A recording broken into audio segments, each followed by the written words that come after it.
শ্রেণী পঞ্চম, বিষয় গণিত, অনুশীলনী 4, পৃষ্ঠা 25। 1. নিচের বাক্যগুলোকে গাণিতিক বাক্যে প্রকাশ করো এবং খোলা বাক্য ও গাণিতিক বাক্য শনাক্ত করো। 1. 9কে 7 দ্বারা গুণ করলে গুণফল 80 হয়, অর্থাৎ 9 গুণ 7 সমান 80। 9 গুণ 7 সমান 80, কিন্তু 7 নং 63 আর এখানে 80, 63 আর 80 সমান নয়, তাই আমরা লিখব যেহেতু 7 নং 63 সমান 9 80, অর্থাৎ এখানে যে উত্তর দেওয়া হয়েছে এই উত্তরটা এই যে গাণিতিক বাক্য এই বাক্যের উত্তর নয়, অর্থাৎ এটা কি ভুল। সুতরাং উক্তিটি ভুল। উক্তিটি ভুল দিতে পারি অথবা মিথ্যা দিতে পারি, আমি দিলাম মিথ্যা। 9 গুণ 7 সমান 80, এটি হচ্ছে গাণিতিক বাক্য। আর 7 নং 63, 63 80 এর সমান নয়, সুতরাং উক্তিটি মিথ্যা। 2. 42 থেকে ক বিয়োগ করলে 35 হয়, অর্থাৎ 42 বিয়োগ ক সমান 35। 42 বিয়োগ ক সমান 35, এখানে ক এর মান অজানা, তাই এটি খোলা বাক্য। এটি খোলা বাক্যের ক্ষেত্রে এটি সত্য বা মিথ্যা হতে পারে, যা ক এর মানের ওপর নির্ভর করে।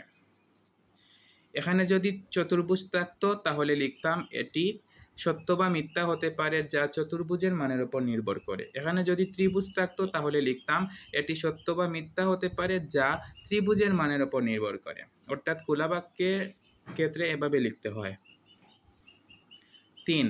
120কে 40 দ্বারা ভাগ করলে ভাগফল 3 হয়, অর্থাৎ 120 ভাগ 40 সমান 3। 120 ভাগ 40 সমান 3। এবার আমরা ভাগ করে দেখব যে এই 3-এর সমান হয় কিনা।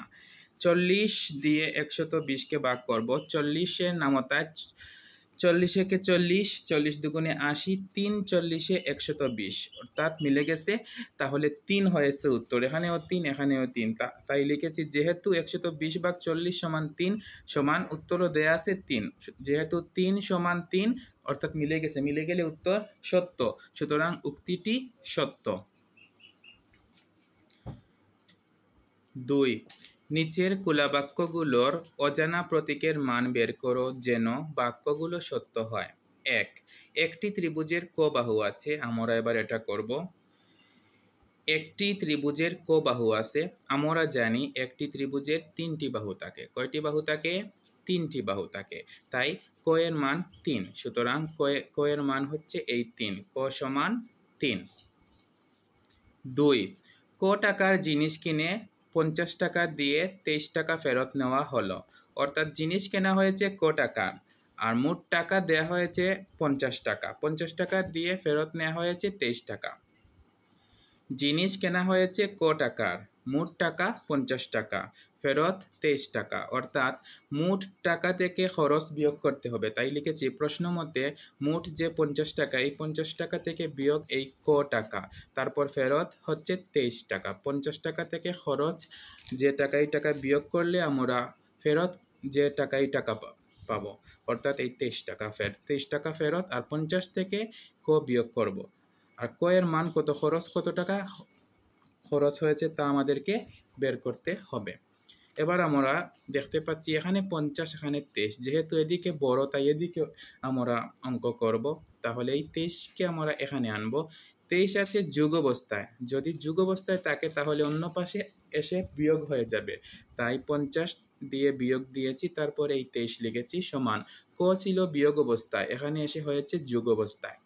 50 থেকে 23 বিয়োগ, 0 থেকে 3 যায় না, এখান থেকে 1 নিলাম হলো 10, 10 থেকে 3 বিয়োগ করলে 7, এখানে 4, 4 থেকে 2 বিয়োগ করলে 2, এখানে ক, সুতরাং ক সমান 27 টাকা, তাহলে ক এর মান হচ্ছে 27 টাকা। 3. বর্গাকৃতির কিছু কাগজ আছে যার একটি বাহুর দৈর্ঘ্য ক সেন্টিমিটার। আমরা জানি বর্গের 4টি বাহু থাকে এবং 4টি বাহু সমান, বর্গের প্রতিটি বাহু সমান, যদি একটি বাহুর দৈর্ঘ্য 4 সেন্টিমিটার হয় তাহলে অন্য বাহুর দৈর্ঘ্য 4 সেন্টিমিটার, তারপর অপর যে দুই বাহু আছে সেই দুই বাহুর দৈর্ঘ্য 4 সেন্টিমিটার হবে, কারণ বর্গের প্রতিটি বাহু সমান। তাহলে এখানে লেখা আছে বর্গাকৃতির কিছু কাগজ আছে যার একটি বাহুর দৈর্ঘ্য ক সেন্টিমিটার, অর্থাৎ একটি বাহুর দৈর্ঘ্য ক সেন্টিমিটার হলে বাকি তিনটি বাহুর দৈর্ঘ্যের প্রতিটি হবে ক সেন্টিমিটার। এবার প্রশ্ন হচ্ছে এক, বর্গাকৃতি কাগজটির পরিসীমা কত? তাহলে আমরা আগে কি লিখব? আমরা আগে লিখব দেওয়া আছে। তাহলে দেওয়া আছে, কি দেওয়া আছে? বর্গাকৃতির কাগজের একটি বাহুর দৈর্ঘ্য ক সেন্টিমিটার। এটা আমি দেখে দেখে লিখলাম। আমাকে কি বের করতে হবে? পরিসীমা বের করতে হবে, তাই পরিসীমার সূত্র লিখতে হবে। তাই লিখেছি আমরা জানি বর্গাকৃতির পরিসীমা সমান 4 গুণ এক বাহুর দৈর্ঘ্য একক। পরিসীমার ক্ষেত্রে একক লিখতে হয়, একক হচ্ছে এই সেন্টিমিটার। সুতরাং বর্গাকৃতি কাগজটির পরিসীমা, এবার আমরা সহজেই পরিসীমা বের করতে পারবো। সূত্রের 4 গুণ এক বাহুর দৈর্ঘ্য হচ্ছে এই ক, দিলাম ক, 4 গুণ ক সেন্টিমিটার। তাহলে বর্গাকৃতি কাগজটির পরিসীমা কত? পরিসীমা হচ্ছে 4 গুণ ক সেন্টিমিটার। 2, এরকম তিনটি বর্গাকৃতি কাগজের মোট ক্ষেত্রফল কত? এবার আমাদেরকে ক্ষেত্রফল বের করতে হবে, অর্থাৎ পরিসীমার জায়গায় ক্ষেত্রফলের সূত্র লিখতে হবে। দেওয়া আছে বর্গাকৃতির কাগজের একটি বাহুর দৈর্ঘ্য ক সেন্টিমিটার। এবার ক্ষেত্রফলের সূত্র আমরা জানি বর্গাকৃতির ক্ষেত্রফল সমান এক বাহুর দৈর্ঘ্য গুণ এক বাহুর দৈর্ঘ্য বর্গ একক, অর্থাৎ এক বাহুর দৈর্ঘ্য দুইবার লিখতে হবে। আমাদেরকে বলা হয়েছে তিনটি বর্গাকৃতি কাগজের ক্ষেত্রফল বের করার জন্য। আমাদেরকে তিনটি বর্গাকৃতি কাগজের ক্ষেত্রফল বের করতে হলে আগে একটি বর্গাকৃতি কাগজের ক্ষেত্রফল বের করতে হবে। তাই লিখলাম যে সুতরাং একটি বর্গাকৃতির কাগজের ক্ষেত্রফল সমান এক বাহুর দৈর্ঘ্য হচ্ছে ক গুণ এক বাহুর দৈর্ঘ্য হচ্ছে ক, ক গুণ ক, একক বর্গ, বর্গ এর জায়গায় বর্গ, এককের জায়গায় সেন্টিমিটার, অর্থাৎ বর্গ সেন্টিমিটার। এবার আমরা সহজেই বের করতে পারবো তিনটি বর্গাকৃতি কাগজের ক্ষেত্রফল। তাই লিখলাম সুতরাং তিনটি বর্গাকৃতির কাগজের ক্ষেত্রফল সমান, আমরা জানি যে উপরে এক থাকলে গুণ হয়, সহজে বোঝার জন্য আমরা গুণ করব। আর একটি বর্গাকৃতি কাগজের ক্ষেত্রফল যত হবে তিনটি বর্গাকৃতি কাগজের ক্ষেত্রফল আরো বেশি হবে, তাই গুণ হবে। 3 গুণ এই ক গুণ ক, 3 এই যে 3 এই 3 গুণ ক গুণ ক বর্গ সেন্টিমিটার, অর্থাৎ এরকম তিনটি বর্গাকৃতি কাগজের মোট ক্ষেত্রফল 3 গুণ ক গুণ ক বর্গ সেন্টিমিটার। 4, গাণিতিক বাক্য সত্য করার জন্য ক এর মান নির্ণয় করো। এখানে ক ক ক আছে, যে যে জায়গায় ক আছে সেই ক এর মান নির্ণয় করতে হবে। 1, ক যোগ 9 সমান 15। মনে রাখবে একদিকে যোগ থাকলে অন্যদিকে গিয়ে বিয়োগ হবে, একদিকে বিয়োগ থাকলে অন্যদিকে গিয়ে যোগ হবে, একদিকে গুণ থাকলে অন্যদিকে গিয়ে ভাগ হবে, একদিকে ভাগ থাকলে অন্যদিকে গিয়ে গুণ হবে। তাহলে আমরা দেখতে পাচ্ছি যে ক এর পাশে 9 আছে যোগ অবস্থায়, তাহলে 9 এখানে যোগ আছে, অন্য পাশে গিয়ে কি হয়ে যাবে? বিয়োগ হয়ে যাবে। তাই আমি লিখেছি ক সমান প্রথমে 15, তারপর 9 যোগ অবস্থায় ছিল, এখানে এসে বিয়োগ হয়ে গেল, বিয়োগ 9। 15 থেকে 9 বিয়োগ করলে 6, উত্তর হচ্ছে ক এর মান 6। 2, ক বিয়োগ 12 সমান 25। তাহলে ক সমান 25, 12 আছে বিয়োগ অবস্থায়, এখানে এসে হয়ে গেল যোগ। তাহলে 25 আর 12 যোগ করলাম, 5 আর 2 7, 2 আর 1 3, 37। ক সমান 37। তোমরা চাইলে এখানে বা দিয়ে লিখতে পারো, এখানে বা দিয়ে লিখতে পারো। তারপর 3, 2 গুণ ক সমান 22।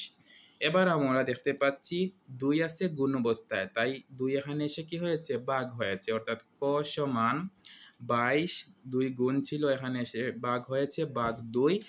এবার ভাগ করেছি 2 দিয়ে 22কে, 2 একে 2, তারপরে এই 2 নামিয়ে দিলাম, আবার 2 একে 2, উত্তর হয়েছে 11। তাহলে ক এর মান 11, সুতরাং ক সমান 11।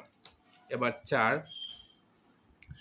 ক ভাগ 8 সমান 7। এবার আমরা দেখতে পাচ্ছি এখানে 8 আছে ভাগ অবস্থায়, এখানে গিয়ে হয়েছে গুণ, অর্থাৎ ক সমান 7 গুণ 8, সুতরাং ক সমান 7 8 56।